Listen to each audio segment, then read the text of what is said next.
Next ठीक है quadrant.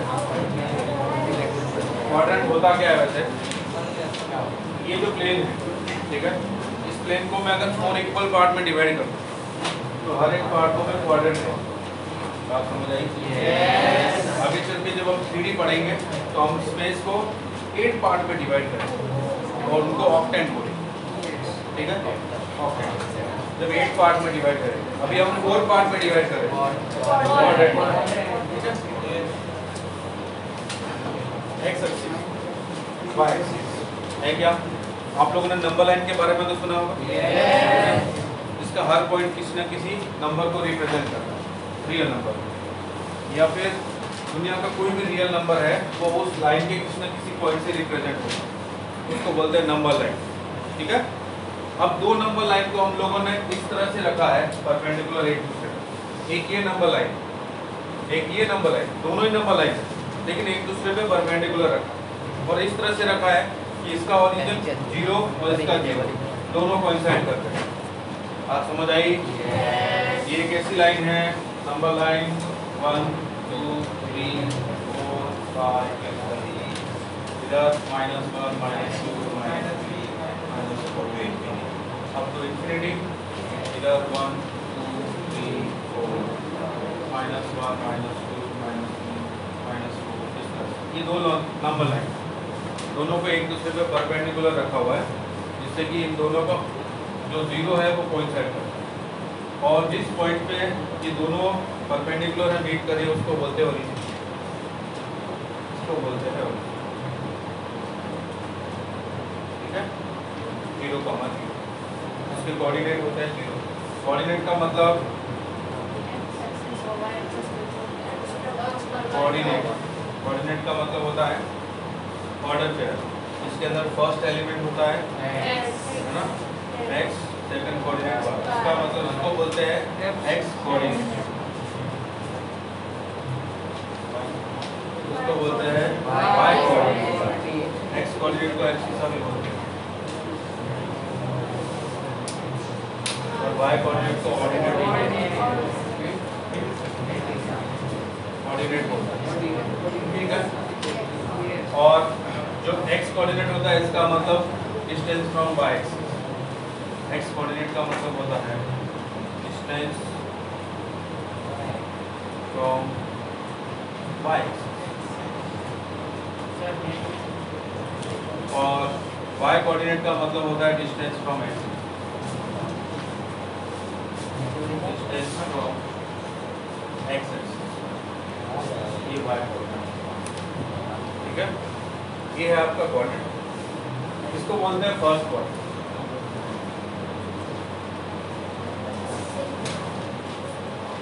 इसको बोलते हैं second quadrant.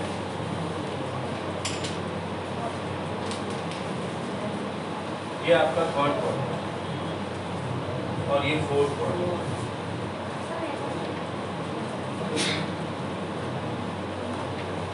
Fourth quadrant, first quadrant, second quadrant और third quadrant, fourth. First quadrant के अंदर ये जो एंगल है ये होता है 90 डिग्री, ठीक है? ये इतना है, ये एंगल जो होता है ये भी होता है 90 डिग्री, ये एंगल है ये भी होता है 90 डिग्री और ये एंगल जो है ये भी होता है। अब अगर मैं एंगल मेजर करूं सारे ही पॉजिटिव एक्स एक्सिस के साथ तो एंगल क्या क्या बनेंगे सभी क्वाड्रेंट में। मैं पॉजिटिव एक्स एक्सिस के साथ सारे एंगल मेजर कर रहा हूँ एंटी क्लॉकवाइज डायरेक्शन में, तो ये जो एंगल होता है वो होता है 90 डिग्री, ये जो एंगल होता है वो होता है 180 डिग्री एंगल, ये फिर एंगल होगा 270 डिग्री और ये एंगल यहाँ तक 360 डिग्री। अगर मैं सारे पॉजिटिव एक्स एक्सिस की डायरेक्शन के साथ मेजर करूँ और एंटी क्लॉकवाइज डायरेक्शन तो ये एंगल आपको मिलेगा। उसके बाद ये रिपीट होते जाएंगे, जिस तरह से आप घुमाते जाओगे इसको ये रिपीट होते जाएंगे 360 प्लस 360 into 2, 360 into 3, 360 into 4, इस तरह से एंगल आपको मिलते जाएंगे। क्लियर?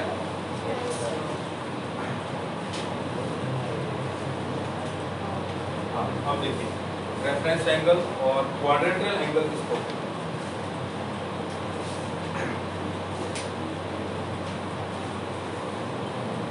नोट किया आप लोगों ने? कोई एंगल बनता है तो वो किस तरह से बनेगा? इनिशियल साइड और टर्मिनल साइड। मैंने मॉर्निंग में बताया था आपको, ये रे है, ये वर्टेक्स, इसको बोलते हैं इनिशियल साइड, और ये टर्मिनल,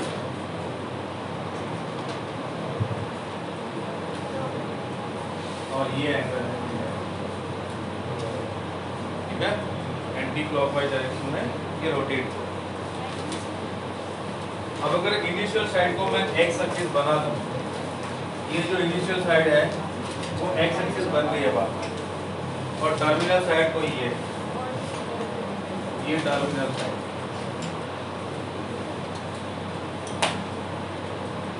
और इसका जो वर्टेक्स है वो ओरिजिन बन जाए। और अगर ये एंगल है वो अल्फा, ये एंगल इनिशियल साइड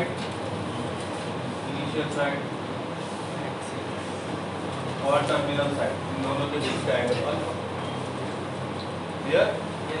अब अगर मैं कहूं कि ये टर्मिनल साइड है वो एक्सिस ही बन जाए, तो एक्स एक्सिस और वाई एक्सिस बन जाए, तो ऐसे एंगल को बोलता है क्वाड्रेंटल एंगल।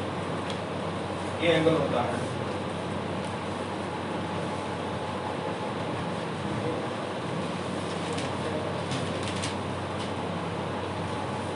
इसके अंदर टर्मिनल साइड से वो क्या हो जाएगी? Axis. Terminal side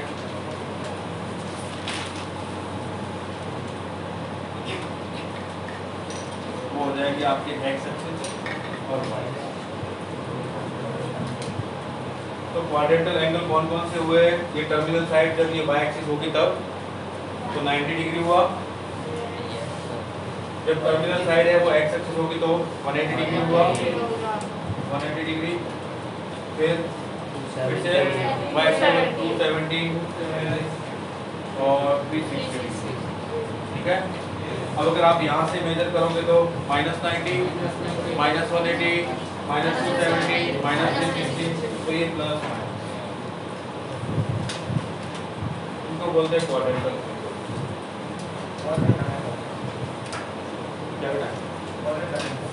quadrantal angle ना, हमें वही बता रहा हूँ। ये जो टर्मिनल साइड है एंगल की, टर्मिनल साइड वो क्या बन जाए? एक्स एक्सिस या वाई एक्सिस। अगर ये वाई एक्सिस होगी तो ये एंगल कितना हुआ? Alpha 90 degree. अगर ये वाई एक्सिस हो गई तो सॉरी एक्स एक्सिस हो गई तो 180, फिर ये वाई एक्सिस हो गई तो 270, फिर एक्स एक्सिस हो गई तो 360, ठीक है? अगर आपने यहाँ से मेजर किया तो ये -90, -180, -270, -360, ये क्वाड्रेंटल एंगल। बात समझ आई? नेक्स्ट देखो रेफरेंस एंगल।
किया आप लोगों ने?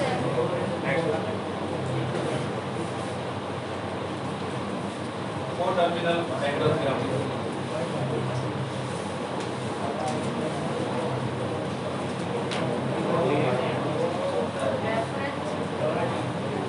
को टर्मिनल एंगल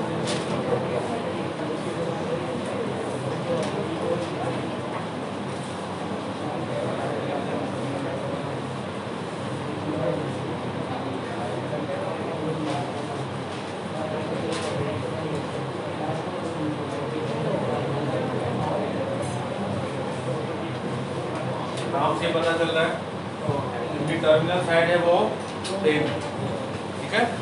ऐसे एंगल इनकी टर्मिनल साइड है वो एक ही, को टर्मिनल एंगल दो angle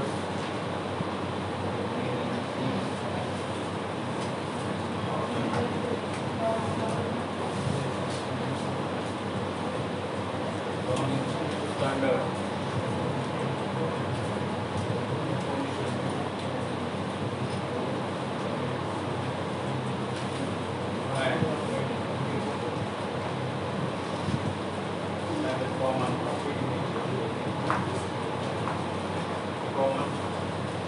terminal side.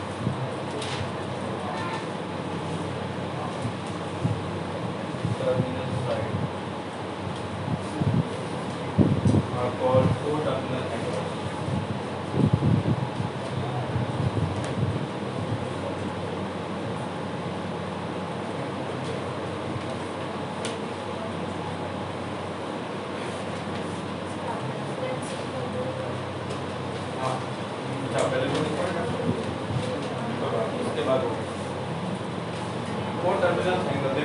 Terminal side है वो सेम होनी चाहिए।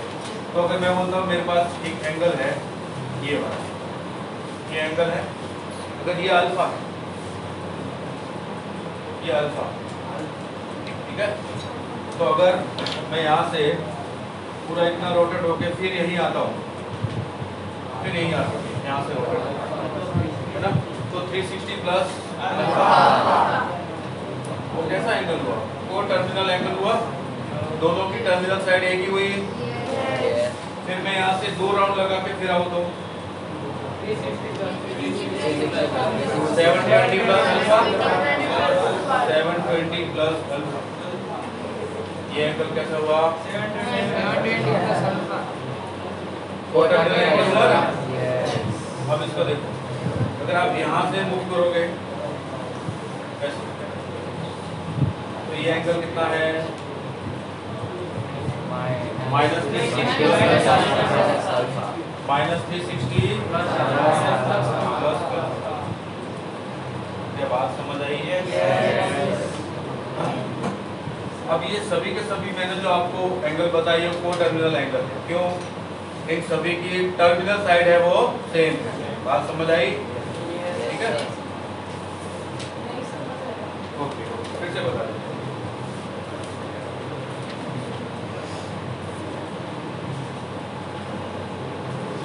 ये एंगल है AOB, AOB एंगल थीटा है। अब अगर मैं इस एंगल को यहाँ से मेजर कर रहा हूँ ऐसे, अब ये एंगल हो गया 360 प्लस थीटा, 360 प्लस थीटा हो गया। एक सर्कल तो पूरा 360 हो गया, उसके बाद फिर थीटा, तो 360 प्लस थीटा। ये दोनों एंगल हैं वो को टर्मिनल एंगल होंगे। क्यों? दोनों की टर्मिनल साइड है वो सेम, ये टर्मिनल साइड, ठीक है। अब कोई यहाँ से मेजर करे तो ऐसे माइनस 360 प्लस अल्फा, है ना। तो ये भी कैसे होंगे? को टर्मिनल एंगल। क्यों? इसके भी टर्मिनल साइड है वो सेम। बात समझ आ रही है? तो टर्मिनल एंगल्स कौन से होंगे? जिनकी टर्मिनल साइड है वो सेम, और उनके बीच में डिफरेंस कितना होगा कोई बता सकता है? को टर्मिनल एंगल के बीच में डिफरेंस 360 का मल्टीपल होगा। देखो पहले अल्फा था, फिर 360 प्लस अल्फा, फिर 720 प्लस अल्फा। इसमें देखो difference theta, 360 plus theta minus 360 plus theta. बात समझ आ रही है? तो difference between two coterminal angles are multiple of 360, ठीक है, plus minus n into 360। Difference between 4 terminal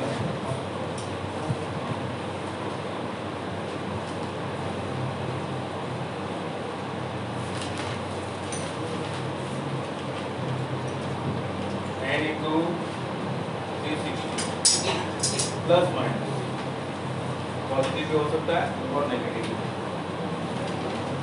where n belongs to integer।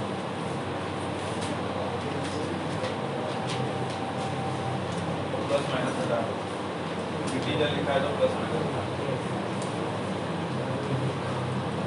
ये था 4 terminal angle. Next reference angle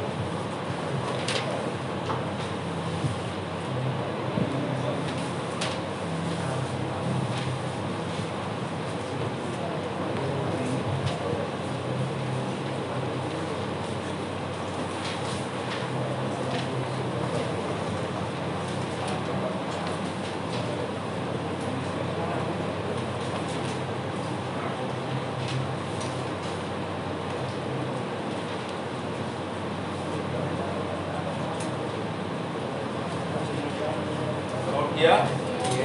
देखो रेफरेंस एंगल क्या होगा,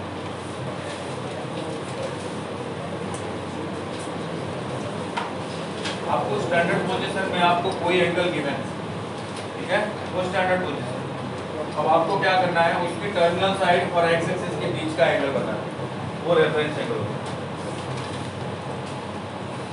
जैसे एग्जांपल देखो, एक एंगल ये थीटा 1, एक एंगल ये थीटा 2, एक एंगल ये थीटा 3 और एक एंगल ये थीटा 4, थीटा 4। चारों एंगल आपको समझ में आए? ये कोई स्टैंडर्ड पोजीशन में है, positive direction of x axis के साथ है, तो स्टैंडर्ड पोजीशन। अब रेफरेंस एंगल क्या होंगे, टर्मिनल साइड और एक्स एक्सिस के साथ जो एंगल बना है वो इसका रेफरेंस एंगल। तो थीटा 1 का जो रेफरेंस एंगल है वो थीटा 1 ही है, थीटा 1 का रेफरेंस एंगल तो थीटा 1 ही है। क्या बात समझ आई? यस ना, क्योंकि दोनों के एक्स एक्सिस और टर्मिनल साइड के बीच एंगल वही है। इसका रेफरेंस एंगल क्या होगा, थीटा 2 का, वो थीटा होगा। मैंने क्या बताया, रेफरेंस एंगल क्या होता है, टर्मिनल साइड और एक्स एक्सिस के साथ बना हुआ। रेफरेंस एंगल हमेशा टर्मिनल साइड और एक्स एक्सिस के बीच में ही बनेगा। इसकी टर्मिनल साइड ये है और एक्स एक्सिस ये है, तो यही एंगल बनेगा। थीटा 1 का रेफरेंस यही बना, थीटा 2 का रेफरेंस अलग हो जाएगा, क्योंकि थीटा 2 तो यहाँ से मेजर है ना, हमें एक्स एक्सिस और टर्मिनल साइड के बीच मेजर करना है। ये हो गया इसका थीटा 2 डैश, जो इसका रेफरेंस एंगल। बात समझ आई?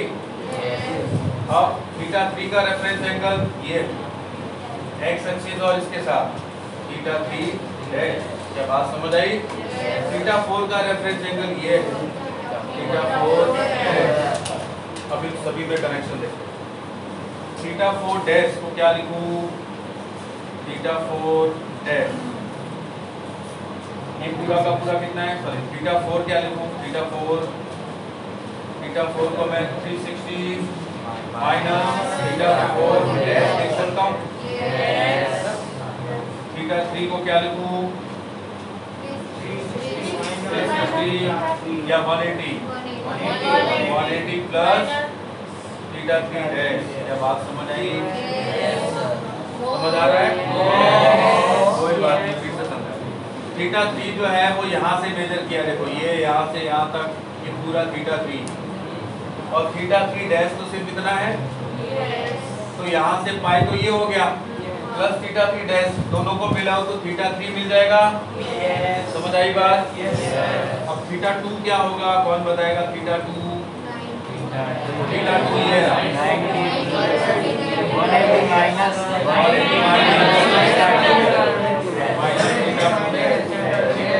ये बताई, और थीटा 1 हाँ क्या 180 माइनस थीटा 2, ये समझ नहीं आया? हाँ, यहाँ से यहाँ तक ये पूरा एंगल कितना होता है 180 में से कितना माइनस करूँ तो ये एंगल मिल जाएगा। तो 180 minus theta two dash equal to theta two 90 degree का इसमें कोई रोल नहीं। बात समझ आई? तो रेफरेंस एंगल समझ आया? अगर मैं आपको कोई भी एंगल दे दूं और पूछ दूं इसका रेफरेंस एंगल बताओ तो बता सकते हो? चलो जैसे मैं एक एंगल लिखता हूँ -240 ठीक है, इसका आपको रेफरेंस एंगल पूछा है। अब ध्यान से देखना, -240 कहाँ होगा? यहाँ से स्टार्ट करेंगे ना, तो 180 हो गया, इधर होगा कहीं ना कहीं, ये इधर है -240 ठीक है। अब रेफरेंस एंगल हमेशा टर्मिनल साइड और एक्स एक्सिस के बीच में देखते हैं हम लोग, तो ये इतना ही होगा, है ना। कौन बताएगा सिर्फ ये पोर्शन कितना है? 270 माइनस 180 प्लस 60 है, 60 है। कैसे पता चला? ध्यान से सुनना, मैंने बोला -240 क्लियर, तो आप -180 तक तो यहाँ आए होंगे, और उसमें कितना प्लस किया? 240, तभी तो 240 तक पहुँचे ना। तो ये एंगल कितना है? तो -240 का रेफरेंस कितना मिल गया? 60 डिग्री। बात समझ आई? फिर से एक्सप्लेन करूँ। -240 मीन्स यहाँ पे एंगल होगा, यहाँ से मेजर करेंगे क्लॉकवाइज डायरेक्शन में, ये -240। रेफरेंस एंगल का मतलब होता है कि जो भी एंगल आपके पास है स्टैंडर्ड पोजीशन के अंदर, उसकी टर्मिनल साइड और एक्स एक्सिस के बीच में जो एंगल है, ये टर्मिनल साइड है और ये एक्स एक्सिस, इनके बीच में ये एंगल कितना होगा? अगर ये -240 है तो यहाँ से यहाँ तक ये -180 होता है। तो -180 से -240 तक पहुँचना है तो आपको 60 डिग्री ऐड करना पड़ेगा। मतलब ये एंगल सिर्फ कितना हुआ? 60 डिग्री हुआ, इतना एंगल, वही रेफरेंस एंगल। आप समझ आई? अब मैं आपको इसकी डेफिनेशन लिखवाता हूँ।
ये है रेफरेंस एंगल की डेफिनेशन।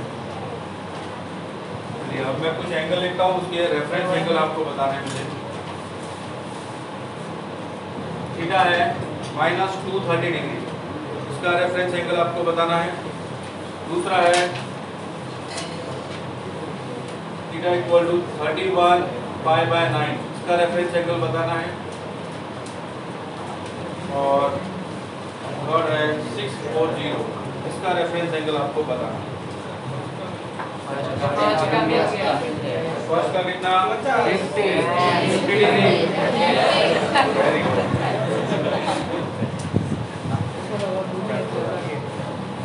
हाँ 50 डिग्री, वेरी गुड। इसका रेफरेंस एंगल बता दिया अक्सर ने 50। ठीक, चलो इसका बताओ।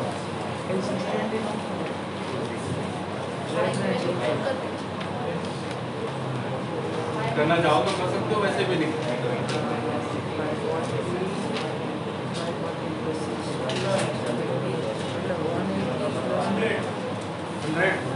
हंड्रेड क्या डिग्री रेडियन कुछ बोल 100 डिग्री इसने बोला 100 डिग्री और कोई 100 नहीं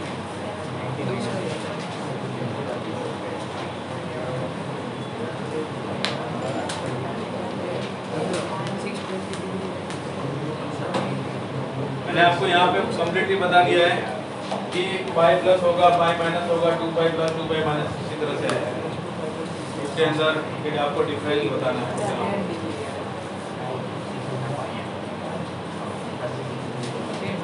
31 पाई बाय 9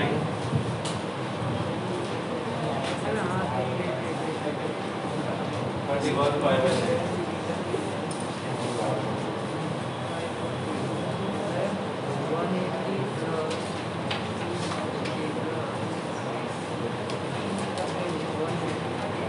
बोलो 25 क्या कितना बोल रहे हैं 620 ओके और आपका 80 डिग्री 80 डिग्री किसका इसका या इसका सेकंड सेकंड इसका 80 डिग्री और किसी ने फाइंड किया बताओ 80 डिग्री इसने भी 80 डिग्री और किसी ने फाइंड किया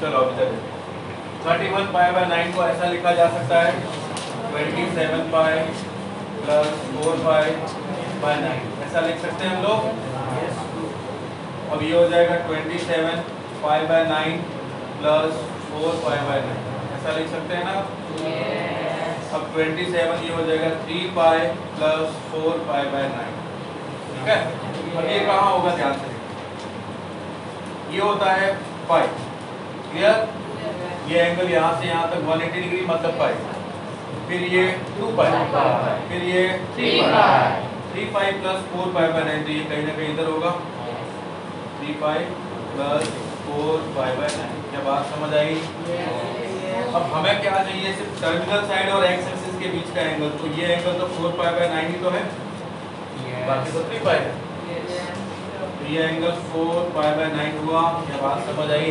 तो रेफरेंस ये वाला 4 पाई बाय 9 होना एक नहीं क्योंकि इसकी वैल्यू कितनी है 90 डिग्री होगा क्या ये बता 4 बाय 8 होता तो 90 डिग्री होता ना तो यहाँ से ये पूरा यहाँ आ गया 90 डिग्री समझ आई बात अब ये 4 बाय 9 है मतलब 90 से थोड़ा सा कम है नहीं आ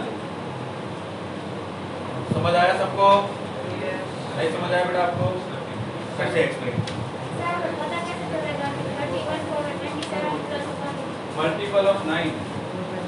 मल्टीपल ऑफ 9 अगर आप 360 करोगे ना 36 माइनस तो भी आप वही पहुंचोगे देखो 3 पाई प्लस 4 पाई बाय 9 है तो ये हो गया पाई फिर यहाँ से यहाँ तक ये 2 पाई फिर यहाँ से यहाँ तक 3 पाई हो गया 3 पाई प्लस 4 पाई बाय 9 तो इससे आगे जो भी एंगल है वो 4 पाई बाय 9 है जो भी एंगल है वो अब हमें रेफरेंस एंगल का मतलब होता है टर्मिनल साइड और एक्स एक्सिस के बीच का एंगल वो एंगल 4 पाई बाय 9 ही तो है 4 पाई बाय 9 है वो एंगल तो रेफरेंस एंगल हुआ 4 पाई बाय 9 बात समझ आई और ये पाई बाय 2 से छोटा एंगल होता है हाँ सही बताया हमने 80 डिग्री बताया सही तो है सर ऐसा नहीं सर 31 पाई बाय 9 को डिग्री में कन्वर्ट करके हाँ फिर भी कर सकता है रेफरेंस एंगल कभी भी इतना तो आएगा ही वो 90 से छोटा ही आएगा रेफरेंस एंगल क्योंकि देखो रेफरेंस एंगल का मीनिंग यही होता है डेफिनेशन यही है एक्स एक्सिस और टर्मिनल साइड ये कभी क्रॉस नहीं करेगा अगर साइड इधर आ गई तो इसके साथ मेजर हो जाएगा तो 90 डिग्री से ऊपर कभी वैल्यू इसकी आती ही नहीं बात समझ आई अब इसका बताओ 640 degree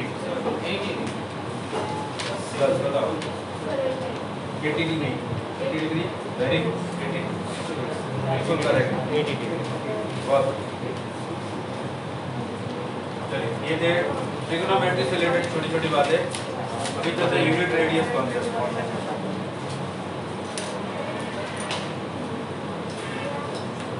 unit radius circle concept पढ़ते हैं हम लोग देखो ट्रिग्नोमेट्री आपकी 11th क्लास की जो ट्रिग्नोमेट्री है पूरी की पूरी इसी से डिराइव होने वाली है। जितने फॉर्मूले है, जितने सारे कंसेप्ट है, सारे के सारे यूनिट रेडियस कंसेप्ट, इसको ध्यान से। उससे पहले अगर मैं आपको ट्रिग्नोमेट्री रेशियो, अच्छा ट्रिग्नोमेट्रिक रेशियो तो पता है आप लोगों को? चलो फिर से बता फिर चल देंगे यूनिट रेडियस कंसेप्ट। पहले वो ट्रिग्नोमेट्रिक रेशियो कंसेप्ट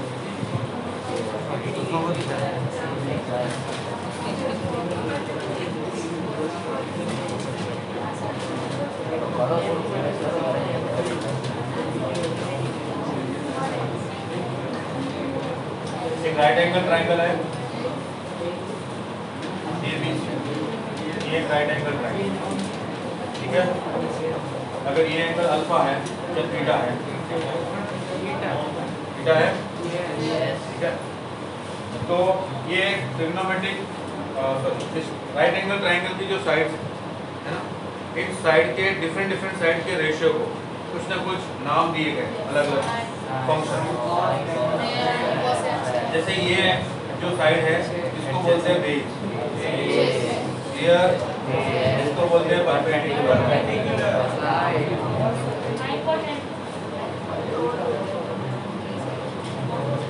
इसको बोलते हैं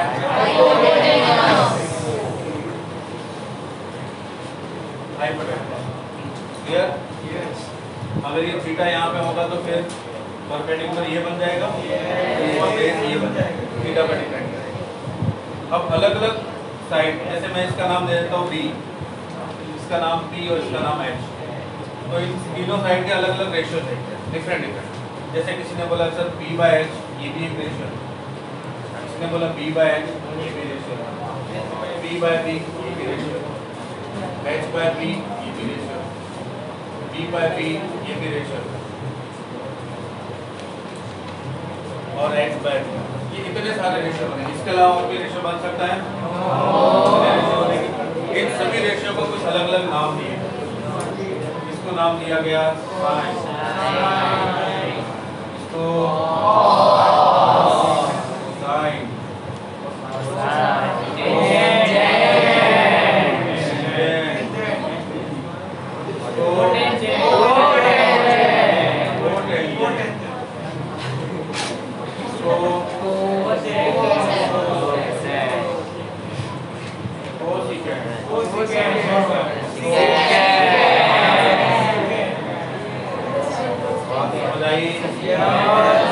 ये अलग अलग नाम दिए गए, ठीक है, फंक्शंस को। अब अगर थीटा के रिस्पेक्ट में देखें तो साइन सिर्फ एन ही नहीं लिखेंगे, साइन थीटा, ठीक है। साइन ऑफ थीटा कितना होगा? B/S। Cos of theta B/H। tan of theta B/B। इसको आगे चल के कुछ लोग ऐसा भी लिखते हैं B/H और B/H, और इसको sin थीटा यार cot थीटा B/B, B/X भी लिखते हैं और B/H भी लिखते हैं, cos theta cos sin sec theta, इसको H/B लिखते हैं, ठीक है। इसको कुछ लोग 1/B/H भी बोलते हैं, 1/sin थीटा, और ये हो गया आपका sec थीटा। H/B इसको कुछ लोग 1/B/H भी बोलते हैं, 1/cos थीटा। क्या बात समझ में आई? अब जैसे ही मैं बोलता हूँ, अब सबको पता है राइट एंगल ट्रायंगल के अंदर पाइथागोरस थ्योरम पढ़ी है आप लोगों ने? तो ये बन जाएगा P²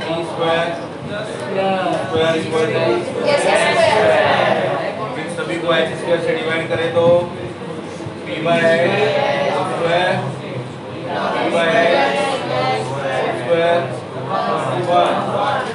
P/H है साइन, तो sign square theta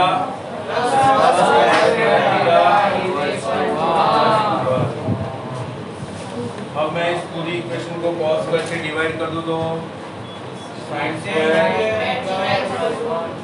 sin square theta upon cos square theta plus 1 equal to 1 upon cos square theta हो गया tan square theta plus 1 equal to sec square theta और इस इक्वेशन को sin square से divide करूँ तो 1 cos square theta upon sin theta equal to 1 upon sin square theta और ये हो गया 1 plus cot square theta equal to cos square theta। बात समझ आई? यस। अब आपके पास कोई भी ट्रिग्नोमेट्रिक रेशियोज है उसको दूसरे की फॉर्म में कन्वर्ट किया जा सकता है। अगर मैं आपको sin थीटा पूछता हूं ओनली तो आप लिखोगे cos square थीटा। अगर आपसे cos थीटा पूछता हो तो अगर आपसे tan थीटा पूछता हो तो sec square minus अगर आपसे cot थीटा पूछता हो तो cosec स्क्वायर थीटा माइनस 1। ठीक है। अगर आपसे sec theta minus tan theta पूछता हो तो 1 upon sec theta plus tan theta 1 upon sec theta plus tan theta. अगर आपसे cosec theta minus cot theta पूछता हो तो 1 upon cosec theta theta plus cot theta. क्या कुछ बात समझ आई? ये सारी बच्चों वाली चीजें आप पहले पढ़ चुके हैं। ठीक है। 10th क्लास में ऐसा गेम खेल चुके हो। अब आप इससे आगे की बात करें। लिखना चाहोगे तो लिखो।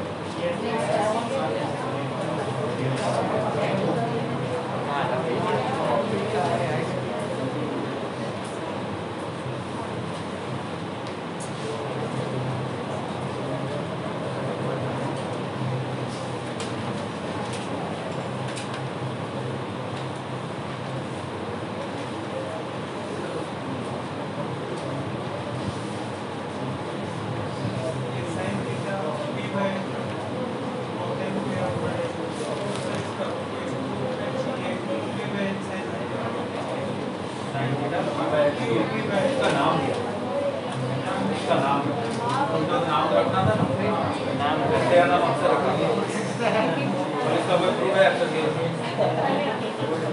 नाम तो रखना ही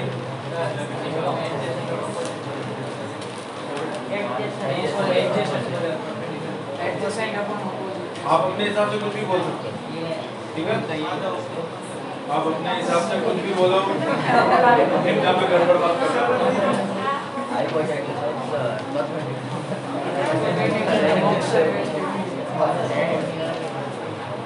एग्जाम सेंड और क्या बोलते हो?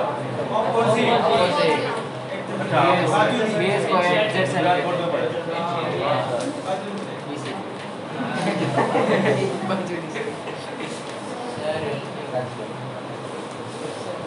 अब स्टार्ट करते हैं integrate.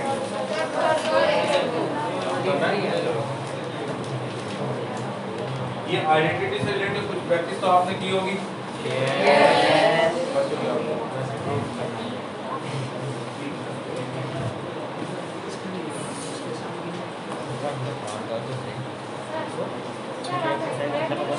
sin square theta plus 1 की बात कर रहे हो? हाँ yes yes tan square plus 1 square theta नहीं cos square cos square theta नहीं कर ये sin square theta लिखा है ना और उसके नीचे इस सभी को cos स्क्वायर से डिवाइड किया। yes तो सलाह में नीचे cos square sin cos square upon cos square 1 हो गया। yes 1 अपॉन cos स्क्वायर, ये cos स्क्वायर थीटा है, cos स्क्वायर थीटा है, तो sin square upon cos square tan square हुआ plus 1 equal to 1 upon cos square sec square हुआ। गड़बड़ है? सर आप ऐसे नहीं लिख सकते अच्छा 2 वो आपको दिखा नहीं दिखा। हैंडराइटिंग बहुत अच्छी है ना इसलिए दिखता नहीं है। आप भी जब प्रैक्टिस करने लगोगे तो आपकी भी ऐसी होगी। यस सर जिसकी हैंडराइटिंग बहुत ज़्यादा अच्छी है ना उसकी प्रैक्टिस कम है।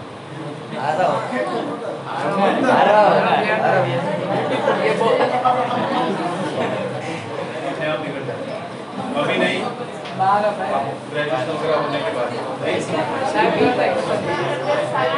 अच्छा ये बताओ, ये बताओ सुनो, मेरे पास सिर्फ साइन थीटा है, ओनली साइन थीटा, तो आप उससे cos, tan, cos, sec, cosec सारे फाइंड कर सकते हो। ओनली साइन थीटा है मेरे पास, तो cos थीटा होता है in terms of sine theta, square root of 1 minus sine square theta. tan theta होता है in terms of sine theta, कोई बता पाएगा?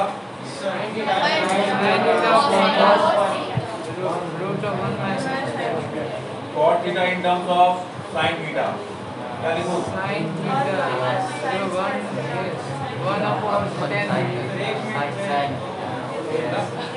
sec theta in terms of sine theta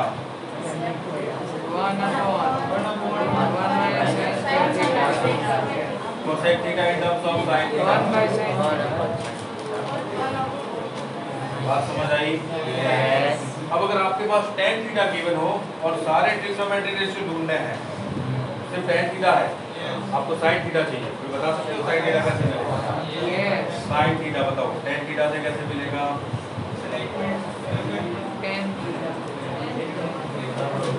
tan theta से चाहिए मुझे sin थीटा। आपके पास सिर्फ tan थीटा है और कुछ नहीं।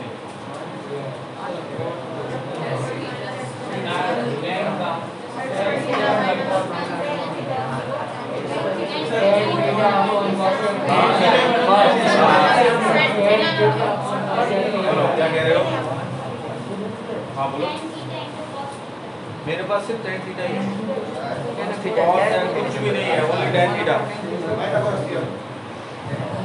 हाँ तो बता क्या लिखूं?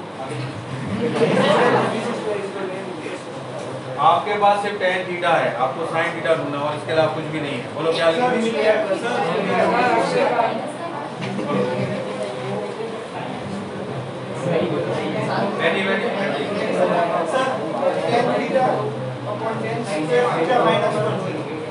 देखो ये कुछ ऐसा कह रहा है, सुनो, tan theta upon tan square theta minus 1। अच्छा tan स्क्वायर थीटा माइनस 1 क्या होगा? sec square theta 1 plus tan square theta होता है sec स्क्वायर। फिर उसका क्या करें?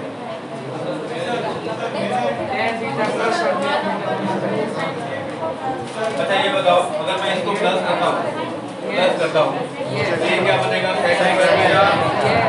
sec स्क्वायर थीटा, ऊपर जाके cos स्क्वायर थीटा, ये sin अपॉन cos, एक cos तो कैंसिल हो जाएगा, दूसरा बचेगा उसका क्या?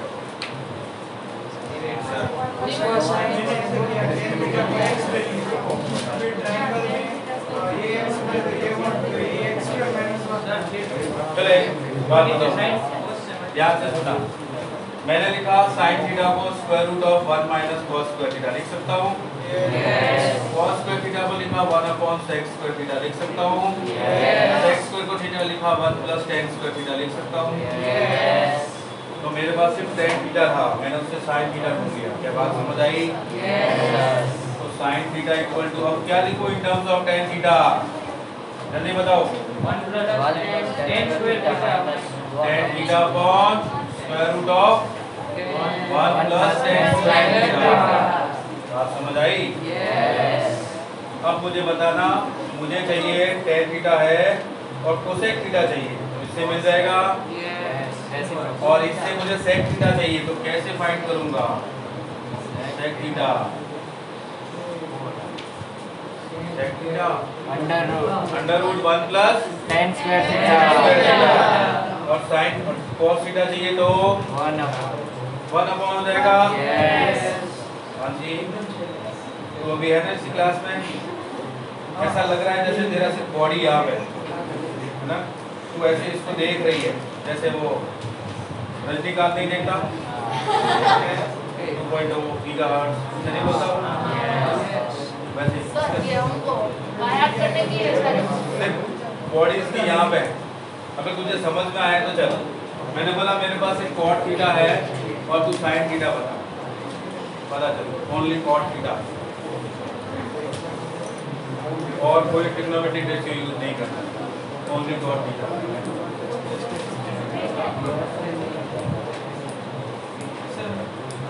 ये सारी चीजें आप 10th क्लास में पढ़ चुके हैं, मैं तो सिर्फ आपको रिवीजन करवा रहा हूँ क्योंकि अभी टाइम नहीं है, नया स्टार्ट नहीं करना।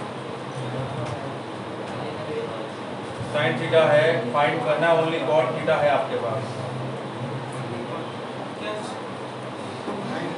आपके पास सिर्फ कॉट थीटा है, आपको साइन थीटा ढूंढना है, बताओ।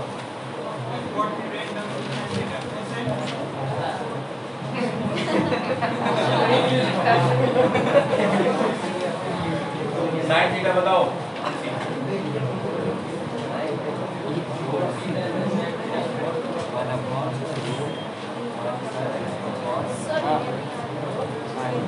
सर ये सब हमको बाहर करने का क्या नहीं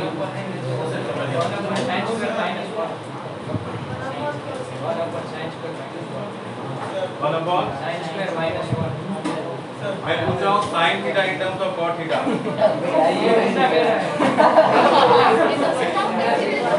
एक शांत हो।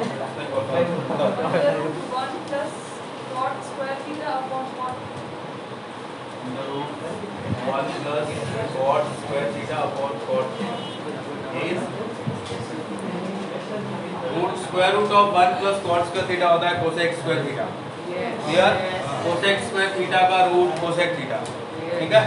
cosec theta का मतलब 1 upon sin theta और cot theta का मतलब cos theta upon sin theta। ये कैंसिल हो गए, 1 upon cos बनेगा, हमें sin theta चाहिए। अच्छा अगर इसको मैं ऐसा लिख लूँ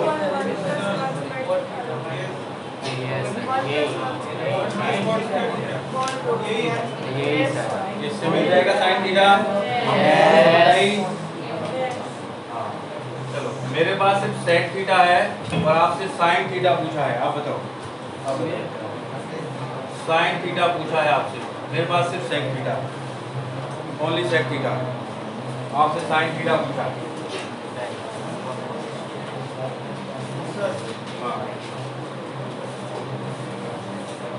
आपके पास सिर्फ सेक थीटा है, मैंने पूछा साइन थीटा क्या होगा in terms of sec theta.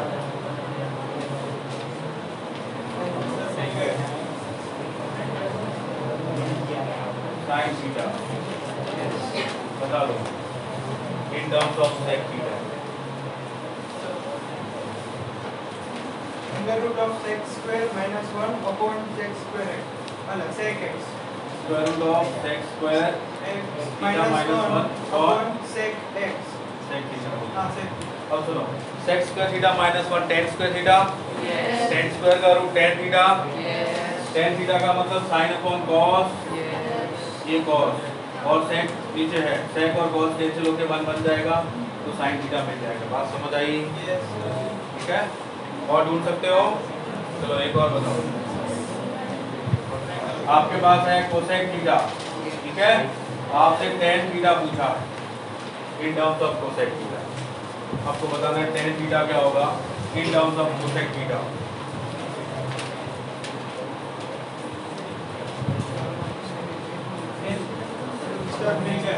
Tan theta in terms of cosec theta. सारे लोग सॉल्व करो रे, 2-3 क्यों? आप लोगों को आदत लग गई है, जब तक पनिशमेंट नहीं देंगे हम लोग नहीं करेंगे।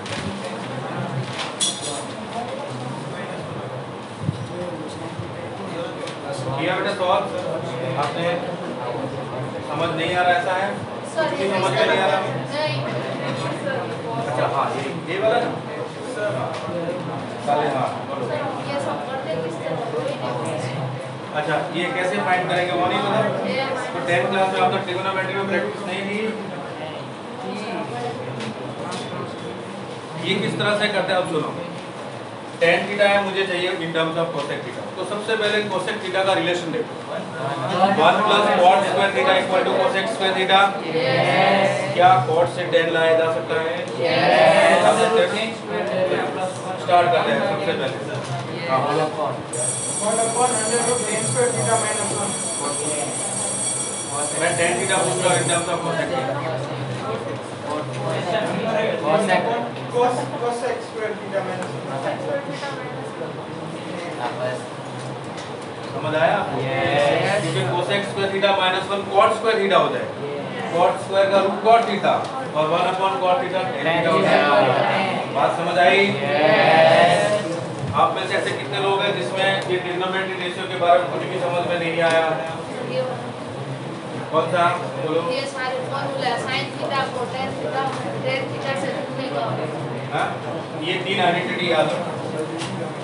sin square plus cos square equal to 1 plus tan square sec square theta और 1 plus cot square theta equal to बस इन्हीं आइडेंटिटी से घुमा दे रहो जो चाहिए वो फाइंड। बात समझ आई? नया कॉन्सेप्ट नेक्स्ट लेक्चर।